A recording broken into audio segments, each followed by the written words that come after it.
ये कहानी है उस लड़के और लड़की की जो अपने प्यार के सहारे अपनी सारी खुशियां एक साथ बांट रहे और उन्हें दुगना कर रहे और अपने गम बांटकर उन्हें कम कर रहे। इस कहानी में अनिरुद्ध नाम का लड़का है और प्रिया नाम की एक लड़की है। अनिरुद्ध बड़ा ही सीधा साधा लड़का है। अनिरुद्ध के लिए उसका परिवार ही सब कुछ है। अनिरुद्ध अपने परिवार के लिए कुछ भी कर सकता है, इसलिए वह दिन रात मेहनत करता है और दिन रात मन लगाकर पढ़ाई करता है, साथ ही साथ कुछ काम करता है जिससे कुछ पैसे कमा सके। अनिरुद्ध दिन रात इसलिए मेहनत करता है ताकि वह पढ़ लिखकर कुछ कर सके, बड़ा आदमी बन सके और अपने परिवार का नाम रोशन करे। अनिरुद्ध की यही ख्वाहिश थी कि अपने माँ बाप को वह खुशी दे सके जिसके वह हकदार है। अनिरुद्ध इंजीनियरिंग करता है, साथ ही साथ वह पार्ट टाइम जॉब भी करता है।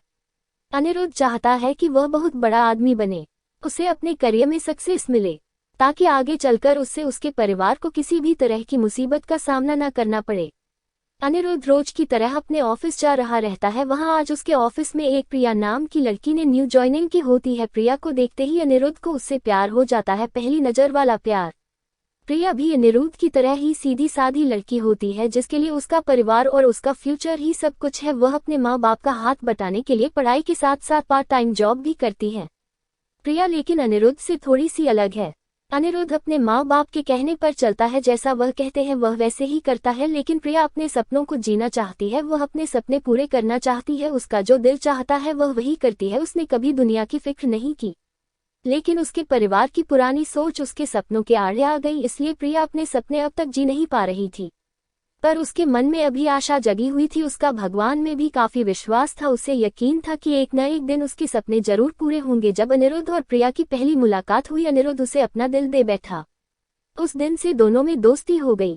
प्रिया को अनिरुद्ध का स्वभाव अच्छा लगने लगा। अनिरुद्ध हर वक्त उससे बात करता, उसका छोटी छोटी चीजों में मदद करता, हर वक्त उसका ख्याल रखना, हमेशा उसे पूछना कि उसने खाना खाया कि नहीं। धीरे धीरे प्रिया भी अनिरुद्ध को पसंद करने लगी थी। फिर एक दिन अनिरुद्ध ने प्रिया से अपने प्यार का इजहार किया और प्रिया ने भी हाँ कह दी, क्योंकि प्रिया को भी प्यार चाहिए था। वह हमेशा अकेली थी, अंदर से उसे कभी इतना प्यार नहीं मिला किसी से, और ना ही किसी ने कभी उसकी परवाह की। अनिरुद्ध का ऐसा स्वभाव प्यार भरा और परवाह करने वाला देखकर प्रिया ने उसके प्यार को कबूल किया और अपने प्यार का भी इजहार किया। इसी तरह दोनों एक साथ घूमते मिलते, एक दूसरे से बातें करते और अपने प्यार की खुशियों के पल समेटते रहे। प्यार में मीठी तकरार तो होती है, इनके बीच की तकरार हुई, पर इन्होंने एक दूसरे को समझा, एक दूसरे को संभाला और हमेशा एक दूसरे का साथ दिया। अनिरुद्ध और प्रिया दोनों एक साथ कॉलेज जाते हैं, एक साथ काम पर जाते, जहां जाते हैं हमेशा एक दूसरे के साथ रहते।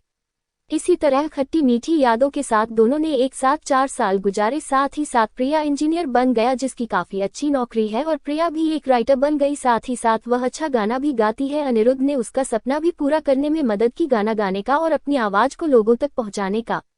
इतना समय साथ गुजारने के बाद दोनों के बीच में प्यार बहुत गहरा हो गया। दोनों एक दूसरे के बिना अब जी नहीं सकते थे।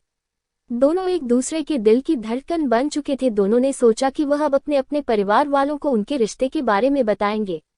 जब दोनों ने यह बात अपने घर में बताई, तब दोनों के ही परिवार वालों ने इस रिश्ते से इनकार कर दिया। इनके दोनों एक कास्ट के नहीं थे, दोनों अलग अलग कास्ट के थे। उनके परिवार वालों को यह मंजूर नहीं था कि उनके बच्चे उनके खिलाफ जाकर, बिरादरी के खिलाफ जाकर, अपनी कास्ट के खिलाफ जाकर किसी और से शादी करें। उन दोनों के परिवार वालों ने उनका मिलना, फोन पे बात करना सब बंद करा दिया। दोनों एक दूसरे के बिना रह नहीं पा रहे थे। दोनों एक दूसरे की याद में तड़प रहे थी। दोनों एक दूसरे को मिलने के लिए बेचैन थी। अनिरुद्ध जो अपने परिवार की इतनी इज्जत करता है, उनके लिए कुछ भी कर सकता है, उन्हें कभी दुखी नहीं देख सकता। अपने परिवार की खातिर उसने प्रिया को भूलने का फैसला कर लिया।